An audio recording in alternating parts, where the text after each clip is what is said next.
Kalau hari ini engkau lagi diproses, nikmati prosesmu bersama Tuhan. Karena orang yang berjalan bersama Tuhan bukan hanya bisa menikmati segala kenikmatan, dia juga bisa menikmati semua proses yang sedang Tuhan izinkan dia jalani. Amin saudara. Saya pengen hari ini kita belajar dari seorang tokoh di Alkitab yang dia tuh kaya raya, terkenal ya, orang yang kalau dibilang menikmati dunia itu paling menikmati, tidak ada seorang pun yang seperti tokoh ini yang menikmati segala-galanya. Kalau dibilang sukses, dia sangat sukses. Siapa dia? Salomo. Salomo itu memiliki kekayaan melebihi semua raja bahkan yang setelah dia. Alkitab berkata tidak ada satupun raja di Israel yang kekayaannya itu melebihi kekayaannya Salomo. Jadi jangan sombong dulu kalau kita kaya. Karena Salomo itu paling kaya. Tapi dia bilang apa saudara? Buka bersama Pengkhotbah pasal yang kedua yuk. Salomo ini perenungannya Salomo yang saya yakin juga Salomo aja merenung begini loh, apalagi kita ini ya. Yang ini Salomo yang uangnya mungkin ratusan triliun. Ini renungan hidupnya begini. Nah, kita nih yang saldonya masih pas-pasan ya, apalagi minta maaf terus, saldo kalau mau diambil maaf, saldo Anda tidak cukup. Ya, harusnya kita lebih merenung daripada Salomo nih ya. Yuk kita baca bersama yuk. Pengkhotbah pasal yang kedua ayat yang pertama begini Salomo bilang. Aku berkata dalam hati ya. Ini renungannya Salomo loh. Ya, mari aku hendak menguji kegirangan. Nikmatilah kesenangan, tetapi lihat juga itu pun sia-sia. Di terjemahan yang lain Salomo berkata, aku mau menguji kebahagiaan.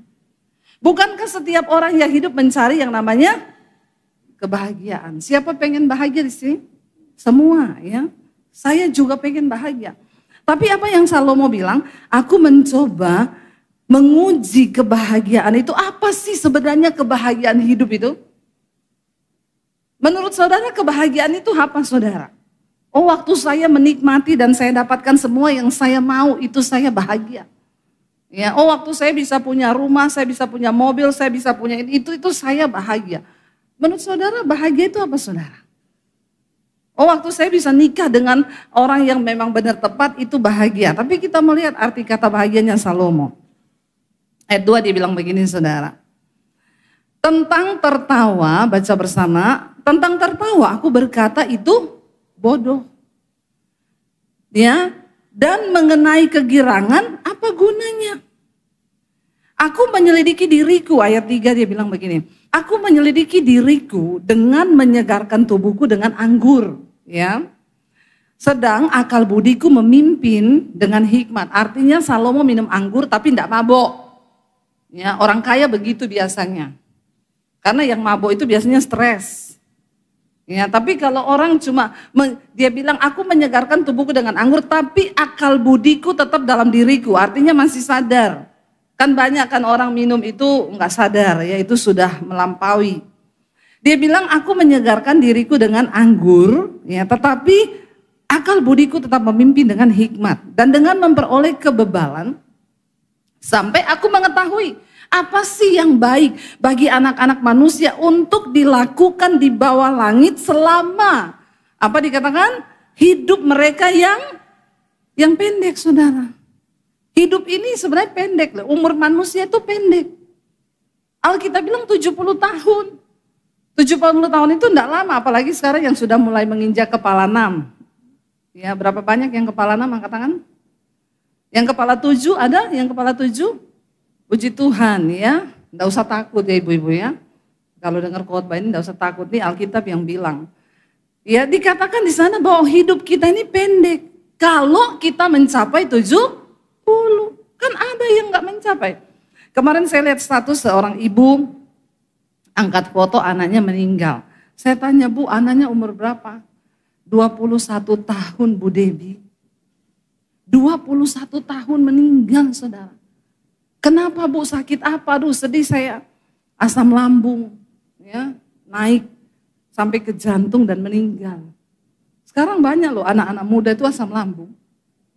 Banyak loh. Ya, ingat loh asam lambung itu penyakit stres. Jangan biarkan dirimu stres. Makanya hari ini saya ajak merenung. Amin.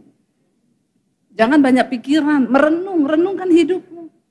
Ya, dibilang hidup ini pendek saudara. Kita nggak pernah tahu Kita mau hidup sampai umur berapa? Bisa jadi yang sebelah kiri saudara minggu depan sudah tidak ada. Lihat sebelah kirimu. Yang sebelah kanan bisa jadi besok. Jangan seneng dulu. Loh iya, hidup ini gak ada yang tahu tuh. Gak ada yang tahu saudara. Saya tuh loh pelayanan di Jakarta. Minggu lalu masih lihat WL-nya nyanyi. Ya luar biasa sukacita. Minggu depan meninggal. Gak ada sakit loh saudara.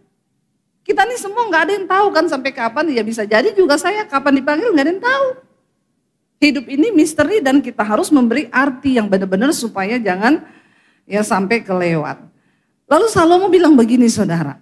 Lalu aku tuh berpikir apa yang baik bagi manusia selama mereka hidup di dalam umur mereka yang pendek di dunia ini. Yang baik itu apa?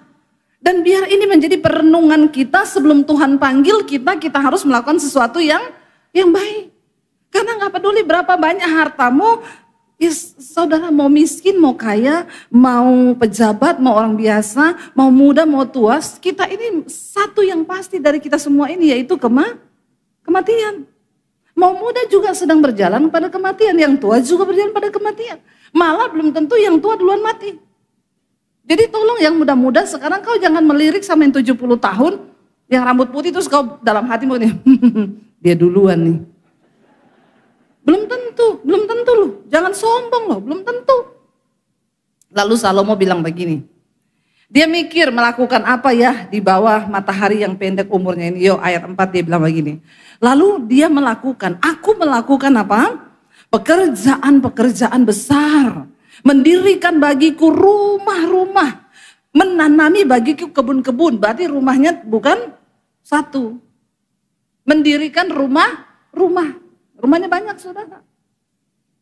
Dan menanami bagiku kebun-kebun. Kebunnya juga gak satu, kebunnya banyak. Ya, rumah banyak, kebun banyak. Saya tuh kalau dengar orang bilang, wih itu orang bu sertifikatnya 1 karung. Sertifikat 1 karung saudara. Pernah kejadian di Palu ketika gempa berapa tahun yang lalu. Tsunami besar dan terjadi likuifasi. Ada satu saudara gedung, itu gedung mewah dan itu suami istri ini bekerja dari dulu bekerja sampai mereka punya yaitu sertifikatnya 1 karung. Ketika gempa terjadi mereka berdua lari keluar. Sudah sampai di luar lupa karung sertifikatnya gak dibawa. Balik lagi mereka berdua masuk untuk cari sertifikat. Begitu masuk roboh gedungnya. Terkubur hidup-hidup dengan sertifikatnya.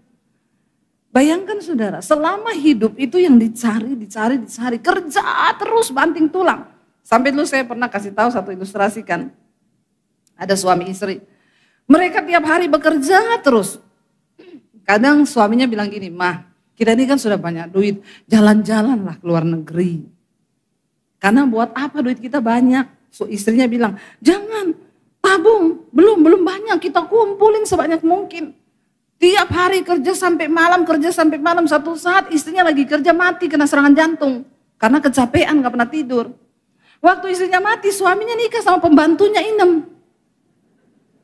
Begitu nikah sama pembantu Inem bilang, "Pak, Koko, kita liburan yuk ke Bali." Terbanglah mereka liburan ke Bali. Sambil berjemur di pantai hotel Inem bilang gini, "Dulu Inem pikir Inem bekerja buat nyonya. Ternyata siapa yang bekerja buat siapa? Nyonya yang bekerja buat." Itu namanya Inem lebih dari pemenang.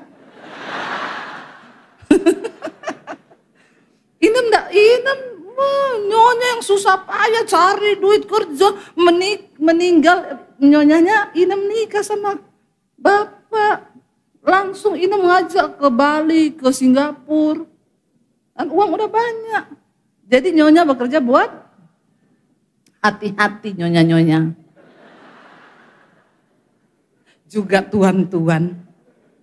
Jangan sampai itu terjadi. Salomo bilang begini, "Aku melakukan pekerjaan besar, membangun, mendirikan rumah-rumah, menanami kebun-kebun, kebunnya banyak saudara, ditanami anggur. Aku mengusahakan bagiku kebun-kebun dan taman-taman. Dia mulai bergerak di dunia properti, bangun rumah-rumah banyak. Lalu nggak sampai di situ, dia bergerak di bidang perkebunan. Dia bikin kebun anggur. Dan dikatakan bahkan dia itu bikin taman-taman. Dia menanaminya dengan rupa-rupa pohon buah-buahan. Wis, banyak saudara. Ayat 6, bukan cuma itu, aku menggali bagiku kolam-kolam untuk mengairi dari situ taman pohon-pohon muda. Semua dia kerjakan dengan enak, dengan sukacita. Dia mengerjakan apa yang dia mau, dia kerjakan semuanya saudara. Aku membeli budak-budak laki-laki dan perempuan. Dan juga ada budak-budak yang lahir di rumahku. Dan aku juga mempunyai banyak sapi, kambing dan domba. Melebihi siapa? Melebihi siapapun yang pernah hidup di Yerusalem sebelum aku. Bahkan sesudah dia, tidak ada yang melebihi kekayaannya saudara. Dia mulai bergerak di bidang peternakan, perkebunan, perumahan. Semuanya dikerjakan sama Salomo. Ternaknya banyak, dia tercatat sebagai orang yang terkaya. Semua dia punya. Waktu dia hidup, dia mengerjakan dengan sekuat tenaga dan Tuhan bikin dia berhasil saudara. Ayat yang ke-8, dia berkata di sana apa? Aku mengumpulkan juga bagiku apa? Perak dan juga emas, harta benda raja-raja dan daerah-daerah. Aku mencari bagiku biduan-biduan dan biduanita-biduanita. Dan yang menyenangkan anak-anak manusia, yaitu banyak. Menyenangkan itu bapak-bapak. Ya, ini Salomo yang bilang. Bapak-bapak itu kalau dikasih izin istrinya nikah lagi, mau nikah lagi enggak? Karena ada istrimu di samping. Makanya kau bilang enggak. Sudah diinjak kakinya itu.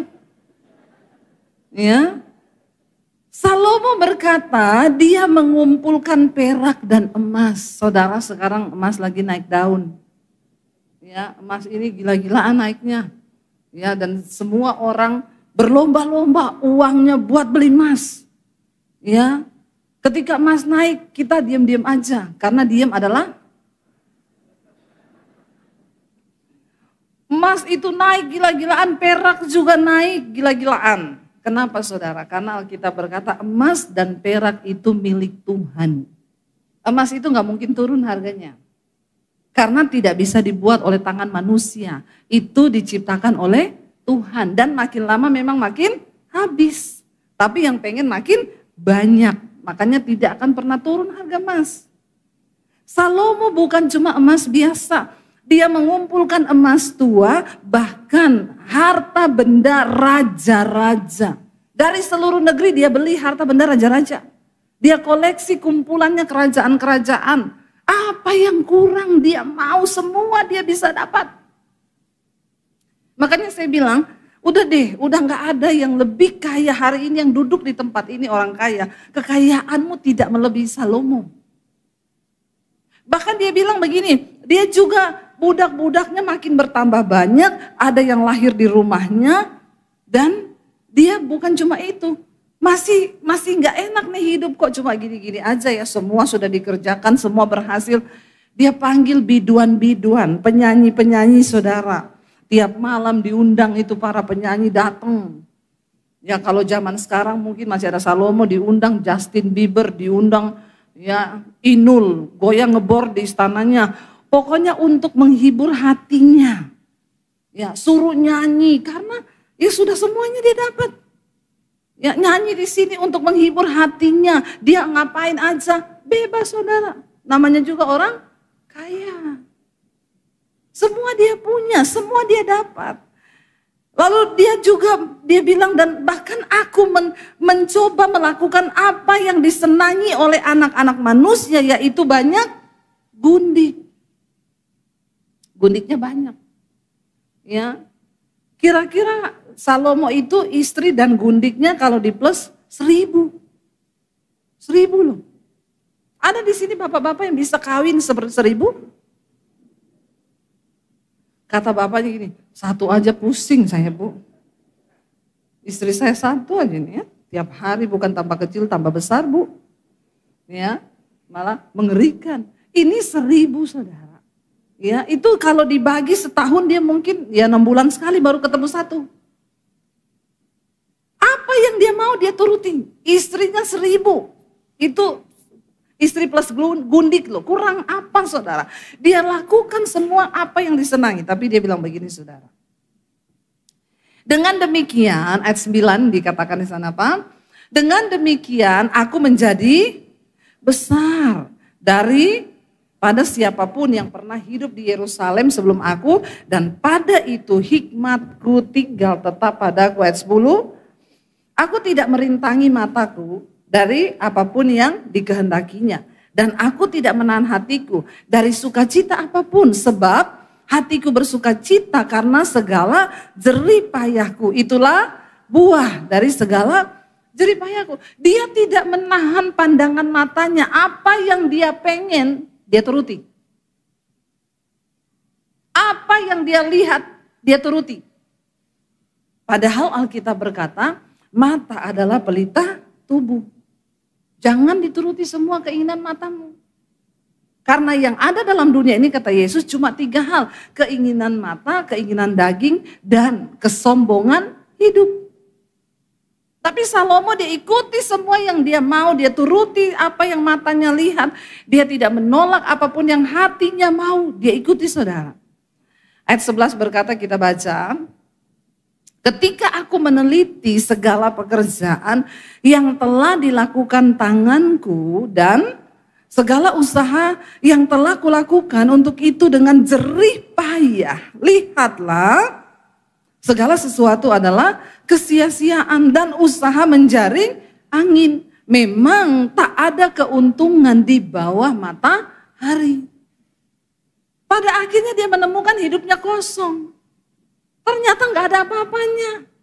Punya istri banyak, punya harta, punya kekayaan, rumah banyak, perkebunan. Semua dia ambil saudara.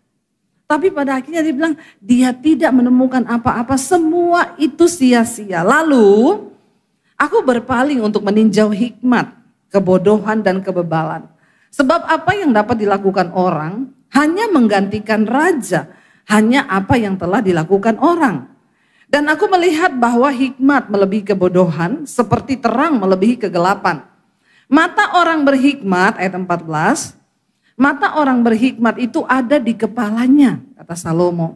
Sedangkan orang yang bodoh berjalan dalam kegelapan. Tetapi aku tahu juga bahwa nasib yang sama menimpa mereka semua. Maka aku berkata dalam hati, nasib yang menimpa orang bodoh juga akan menimpa aku. Jadi untuk apa aku ini dulu begitu berhikmat? Lalu aku berkata dalam hati bahwa ini pun sia-sia. Dia bilang sekalipun dia hidup berhikmat, nasib yang sama orang bodoh dan orang berhikmat itu apa? Mati. Satu saat dua-dua bakalan mati. Sama-sama mati. Karena tidak ada kenang-kenangan yang kekal, baik dari orang yang berhikmat maupun daripada orang yang bodoh. Sebab pada hari-hari yang akan datang kesemuanya itu sudah lama dilupakan dan orang yang berhikmat mati juga seperti orang bodoh juga akan mati. Dan kalau orang sudah mati, Salomo bilang semua akan dilupakan. Semua akan dilupakan saudara. Orang mati itu keluarga kita bersedih paling banter 1 bulan lah. Teman-teman kantor kita, setelah itu meja kerjamu sudah diisi oleh orang lain. Orang sehebat apapun dia di rumah gak mungkin istrinya nangis terus mau dikubur jangan dikubur. Terus taruh di rumah aja mayatnya. Karena saya sayang sama suami saya. Ada yang begitu? Nggak ada. Kalau pengen, kalau bisa cepet-cepet dikubur. Ya, masa ada mayat mau disimpan di rumah? Makanya itu yang Salomo bilang, sehebat apapun saya, seberhikmat apapun aku, seberiman apapun aku, nasibnya sama-sama mati dan dilupakan. Makanya kita perlu temukan apa sih arti hidup biar gak sia-sia.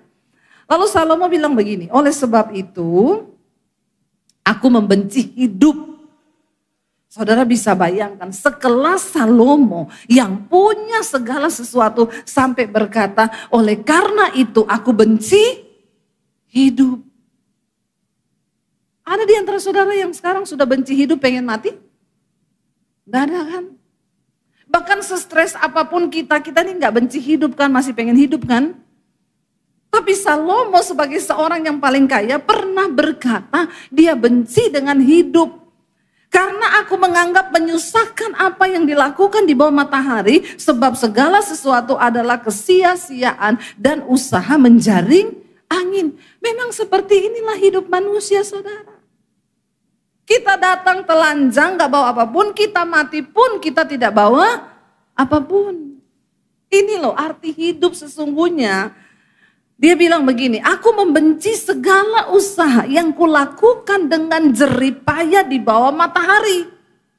Sebab aku harus meninggalkannya kepada orang-orang yang nanti akan datang sesudah aku.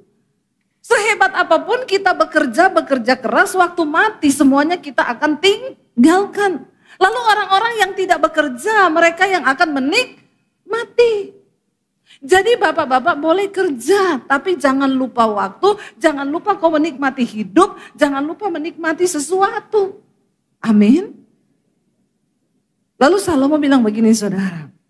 Dan siapakah yang akan mengetahui apakah orang bodoh itu berhikmat atau bodoh? Meskipun demikian, ia akan berkuasa atas segala usaha yang kulakukan di bawah matahari dengan jerih payah, dengan mempergunakan hikmat itu pun sia-sia. Salomo bilang kalau aku mati, nanti akan ada penggantiku.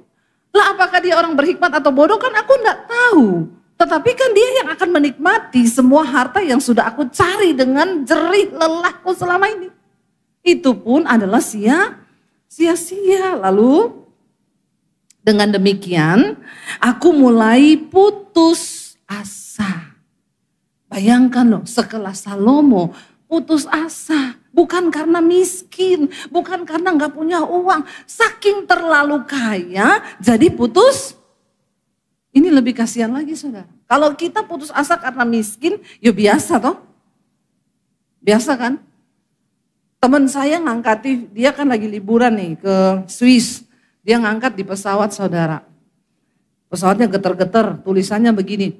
Aduh memang ya, kalau pesawat nabrak awan itu bikin jantung mau copot. Saya balas. Lebih bikin deg-degan jatuh tempo. Karena kau enggak pernah merasakan jatuh tempo. Makanya kau bilang naik pesawat deg-degan. Lebih deg-degan lagi yang mau jatuh tempo besok dan uangnya enggak ada. Iya enggak saudara? Saya pernah merasakan itu soalnya. Kalau kita yang miskin enggak tahu mau bayar besok pakai apa, jadi putus asa, itu mah biasa kan? Biasa enggak? Siapa yang pernah merasakan? Besok mau jatuh tempo nggak ada duit, nggak ada ya di sini semua ada duit ya. Saya dulu sering merasakan, saudara. Lalu putus asa, aduh bagaimana ya nanti besok bagaimana. Kalau kita yang nggak punya duit, yang miskin nggak ada pekerjaan, putus asa itu biasa. Tapi saya mau bilang sama saudara, yang nggak punya uang jangan putus asa dulu. Karena ternyata Salomo dalam segala kekayaannya pun pernah putus asa. Ya, ini lebih kasihan lagi. Semua dia punya, istri dan gundik 1000. Tetap dia mengalami kekosongan jiwa. Jadi saya mau bilang sama saudara, bahwa hidup itu bisa menjadi putus asa dan kekosongan jiwa, bukan soal ada uang dan tidak ada duit. Dari sini kita mengerti ada sebuah kebutuhan dalam jiwa manusia, yang bahkan gak bisa diisi oleh uang dan kekayaan. Amin saudara, benar loh. Saya kadang merenung dengan suami saya itu bilang begini, orang-orang itu kalau tanpa Tuhan gimana ya? Maksudnya ya kita ini saja sekarang, ya saya tidak merasa kaya saudara. Tapi apapun yang saya mau sekarang saya bisa. Bukan mau sombong. Kan saya nggak pengen helikopter toh. Saya juga kan nggak mau beli mobil Ferrari toh. Ya tentu yang sesuai dengan kemampuan kita itu kaya loh, itu kaya. Jadi jangan bilang kaya itu, ya kaya itu waktu apapun yang kita mau sekarang kita bisa. Makanya Alkitab bilang jangan melampaui dari apa yang bisa kau patut pikirkan. Yang jadi salah kalau enggak bisa dipaksa-paksain, nah itu sok kaya. Nanti susah sendiri. Saya bilang sama suami saya gini, bagaimana orang kaya itu tanpa Tuhan ya? Kita aja sekarang apa yang kita mau kita bisa loh. Dan karyanya itu hidup. Kalau nggak ada Tuhan tuh hampa, benar saudara. Makanya saya sama suami sampai hari ini masih melayani Tuhan. Saya bilang kita ini hari ini berbahaya karena kita melayani Tuhan loh. Bayangkan kalau orang nggak melayani Tuhan. Itu hidupnya seperti apa ya, nggak melayani Tuhan. Itu bingung loh saudara, bingung bener. Semua yang kita mau dan kadang-kadang malah dia lupa akan hari kematiannya. Salomo bilang begini, dengan demikian aku mulai putus asa terhadap segala usaha yang kulakukan dengan jeripaya di bawah matahari. Sebab kalau ada orang berlelah-lelah dengan hikmat, pengetahuan, kecakapan, maka ia harus meninggalkan bahagianya itu kepada orang yang tidak berlelah-lelah untuk itu. Ini pun adalah kesia-siaan dan kemalangan yang besar. Ya kayak nyonya tadi mati, Inem yang gantikan. Itu kalau nyonya masih hidup, marah nggak nyonya itu? Untung sudah mati kan? Mungkin di akhirat juga nyonya bilang, senang banget kok Inem ya. Itu kan sia-sia saudara. Waktu kau hidup banting tulang siang malam gak bisa liburan semuanya dilakukan. Mati. Suaminya kawin lagi. Lalu dikatakan begini saudara 22. Apakah faedahnya dari yang diperoleh manusia dari segala usaha yang dilakukannya dengan jeripaya di bawah matahari. Dan dari keinginan hatinya. Apa faedahnya sekarang? Ini loh. Arti dari semua itu yang sudah kita cari itu apa? Ya lalu dikatakan begini saudara, seluruh hidupnya penuh kesedihan. Apalagi begini saudara kerja terus setiap hari kau penuh kesedihan hidupmu, hatimu penuh tekanan dan pekerjaannya penuh kesusahan hati. Bahkan pada malam hari hatinya tidak tentram lalu tidak bisa tidur. Ini pun adalah, jangan ya dek ya. Jangan sampai kau kerja, dikatakan di sini kerja penuh kesedihan, hidup ini terlalu singkat untuk kita sedih-sedih. Kalau engkau hatimu disakiti orang, cepat-cepat ambil keputusan, aku mau mengampuni karena hidup ini tidak lama. Jangan kau pakai untuk kepahitan sama orang, amin. Hidup ini singkat. Kalau ada yang lukai, jangan kau nikmati, itu hidup ini terlalu pendek untuk kita itu bersusah hati di dalam kesedihan, apalagi karena tekanan pekerjaan. Belajar untuk merelakan, belajar untuk melepas, belajar untuk tundukkan diri kita pada firman Tuhan, saudara. Jangan sampai kita ini sudah kerja, sedih, susah hati, pekerjaan dioyak-oyak, dikejar-kejar, malam tidak bisa tidur. Ini loh Salomo bilang, bahkan pada malam hari hatinya tidak tentram. Orang kalau hatinya gak tentram bisa tidur enggak? Gak bisa, banyak orang gak bisa tidur hari-hari ini harus minum obat tidur. Ada di sini yang gak bisa tidur kalau malam? Dan yang anehnya banyak-banyak kan itu orang kaya. Kalau orang miskin tidur-tidur aja dia. Ya, saudara tanya tuh tukang ojek malam pulang tidur karena capek. Capek fisik, capek otak. Kalau orang kaya nggak bisa tidur, karena yang capek cuma otaknya, tapi fisiknya kagak. Makanya kalau ada orang konseling, Bu saya nggak bisa tidur. Oh Bapak kerjaannya apa? Saya ini pengusaha Bu. Nah, kalau gitu biar bisa tidur, nanti Bapak coba ngepel satu rumah dari atas sampai bawah Pak. Bapak pel semua itu, pasti Bapak tidur. Karena kamu yang capek cuma otakmu, tapi badanmu nggak capek. Nah, itu bahaya saudara. Lalu kita lihat di sini apa yang pengkhotbah bilang. Tidak ada yang lebih baik bagi manusia di dunia ini daripada apa? Makan dan minum dan bersenang-senang dalam jeripayahnya. Aku menyadari bahwa ini pun dari, maaf, kau punya uang, tapi kalau Tuhan tidak beri kau karunia menikmati, itu tidak bisa. Walaupun orang kaya, kalau bukan tangan Tuhan yang kasih engkau karunia untuk menikmati kekayaanmu, tidak bisa. Makanya banyak orang kaya makan, minum, berantem.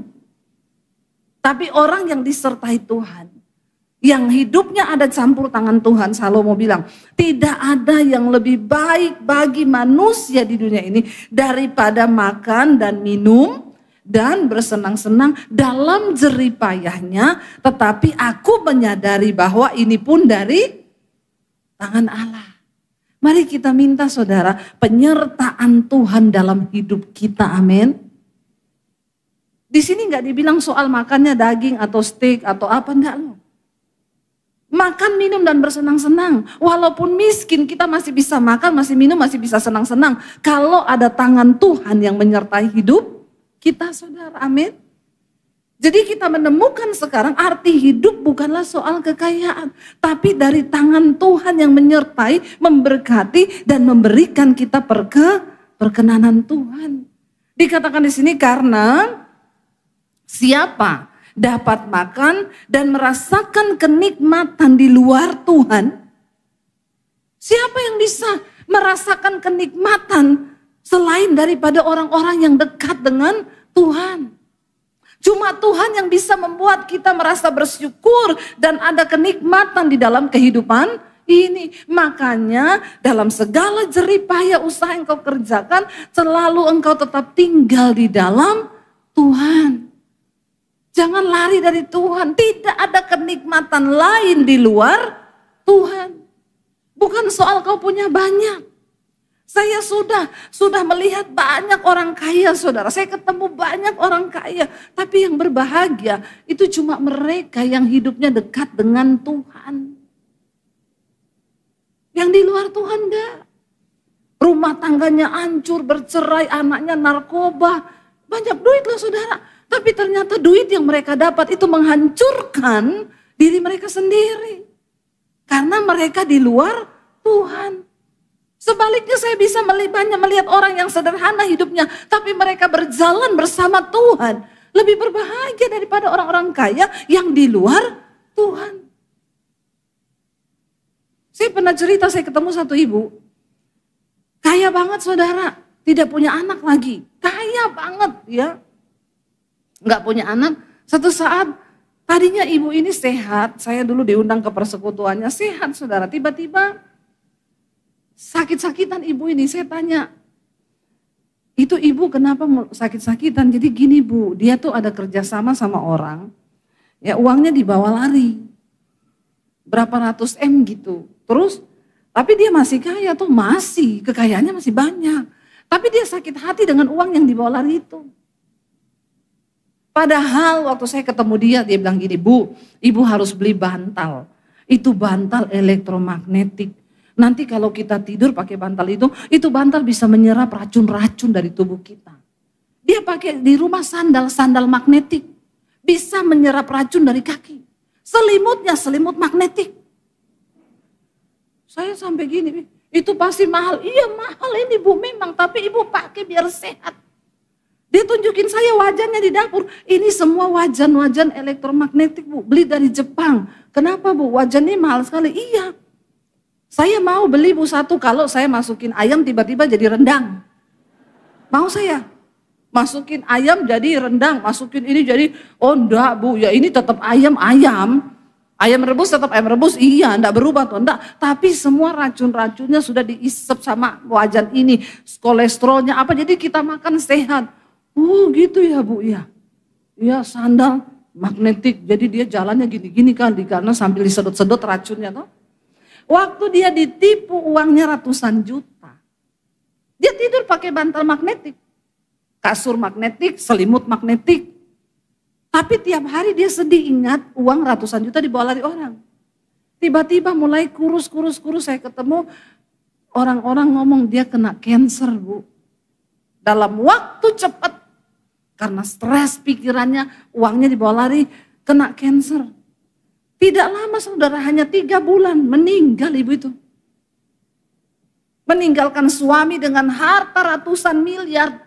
Ya, saudara seringkali orang kalau nggak punya Tuhan, ini bahayanya.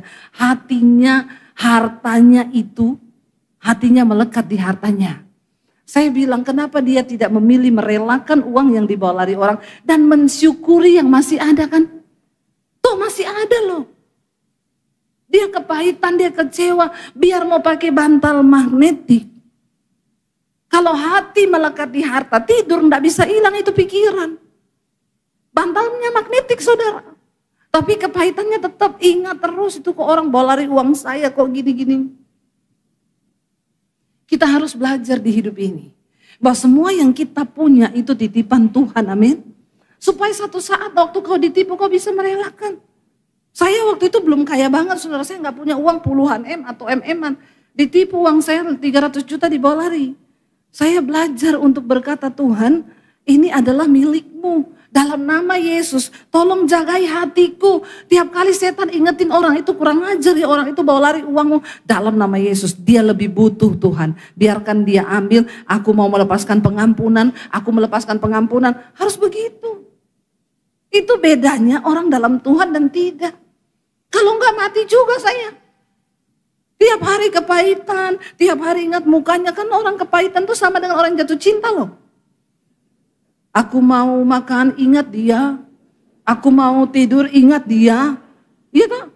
Mau apa aja ingat dia kan? Nah kita harus belajar saudara. Saya sudah melihat itu. Padahal kaya nggak punya anak. Kalau mau dipikir juga uang buat apa coba? Ya, toh dia mati juga nggak ada yang mau ditinggalin warisan. Tapi dia ingat dalam waktu singkat kena cancer, mati saudara. Uangnya nggak bisa membawa kebahagiaan. Makanya Salomo berkata begini, siapa yang dapat makan dan merasakan kenikmatan di luar Tuhan? Nggak ada. Mau sekaya apapun orang nggak ada Tuhan, hidupnya hancur. Ya, makanya jangan suka iri kalau lihat orang kaya. Ya, banyak yang hidupnya itu berat sebenarnya saudara. Syukuri apa yang kita punya hari ini. Asal ada Tuhan, itu cukup untuk kita bisa hidup berbahagia dalam hidup ini. Amin. Nikmati semua yang kita punya hari ini. Karena kepada orang yang dikenannya, ia mengaruniakan hikmat, pengetahuan dan kesukaan. Tetapi orang berdosa ditugaskannya untuk menghimpun dan menimbun sesuatu yang kemudian harus diberikannya kepada orang yang dikenan oleh Allah. Ini pun kesia-siaan dan usaha menjaring angin. Bahayanya kalau orang gak hidup takut akan Tuhan, tidak dalam perkenanan Tuhan. Alkitab berkata orang jahat itu cuma disuruh cari uang, kerja keras nanti dikasih sama orang yang dikenan Tuhan. Sia-sia enggak? Sia-sia. Kerja keras iya, dapat duit banyak, tapi enggak dikasih karunia menikmati. Enggak pernah bersyukur. Enggak pernah bisa legowo, waktu sesuatu hilang kita enggak pernah bisa bersyukur. Bahkan hampa, putus asa. Jadi hari ini, mari kita putuskan untuk berkata Tuhan, bahwa kami hidup dalam perkenanan-Mu Tuhan. Supaya kami bisa menikmati apapun yang hari ini Tuhan beri. Apapun yang hari ini Tuhan kasih, kami mau menikmati itu Tuhan. Kalau hari ini engkau lagi diproses, nikmati prosesmu bersama Tuhan.